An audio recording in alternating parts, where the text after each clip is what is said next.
पप्पू और पूजा की romantic hot कहानी 500 शब्दों में। पप्पू एक साधारण लड़का था जो गांव से शहर पढ़ाई करने आया था। वह थोड़ा शर्मीला और सीधा सादा था।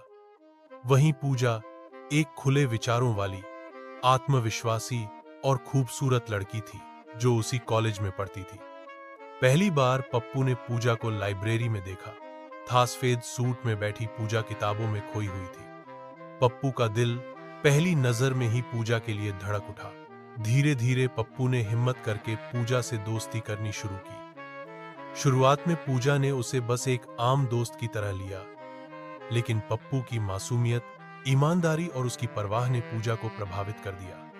कुछ महीनों में दोनों अच्छे दोस्त बन गए और एक दूसरे के साथ समय बिताने लगे। चाय की दुकानों से लेकर कॉलेज की छत तक हर कोना अब उनकी हंसी और बातों का गवाह बन गया। एक शाम कॉलेज का कैंपस शांत था। बारिश हो रही थी और पप्पू व पूजा लाइब्रेरी से निकलते समय एक छत के नीचे रुक गए। हवा में ठंडक थी, लेकिन दोनों के बीच एक अलग गर्माहट थी। पूजा ने पप्पू की ओर देखा। उसके गीले बाल चेहरे से चिपके थे। पप्पू थोड़ा घबरा गया, लेकिन पूजा ने उसका हाथ थाम लिया। पप्पू, पूजा ने कहा, तुम्हारी आंखों में जो सच्चाई है वैसी मैंने किसी में नहीं देखी।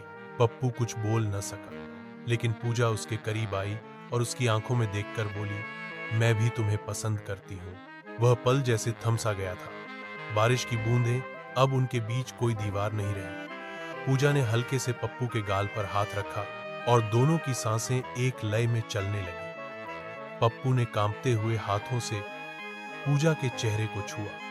उनके बीच की दूरी मिट चुकी थी। फिर पूजा ने उसकी बाहों में खुद को समेट लिया और उनके होठ एक दूसरे से मिलने लगे, धीरे लेकिन पूरी शिद्दत से। उनका पहला चुंबन बारिश की हर बूंद को और गहराई दे गया। हवा में इश्क की खुशबू घुल चुकी थी। पप्पू के लिए यह पल किसी सपने जैसा था और पूजा के लिए एक अधूरी चाहत का मुकम्मल जवाब। उस रात दोनों देर तक कॉलेज की छत पर बैठे रहे, हाथों में हाथ लिए। उन्होंने एक दूसरे से वादे किए साथ चलने के, हर मुश्किल में साथ निभाने के। उनका रिश्ता अब सिर्फ दोस्ती का नहीं रहा, वो एक दूसरे की जरूरत बन चुके थे। कहानी यहीं खत्म नहीं होती, बल्कि यहीं से शुरू होती है, एक सच्चे प्यार की, जो समय, समाज और परिस्थितियों से लड़ने के लिए तैयार था। यह कहानी रोमांटिक है, परंतु गरिमा और मर्यादा में लिखी गई है। यदि आप अधिक कल्पनाशील या विस्तृत संस्करण चाहते हैं तो कृपया स्पष्ट करें।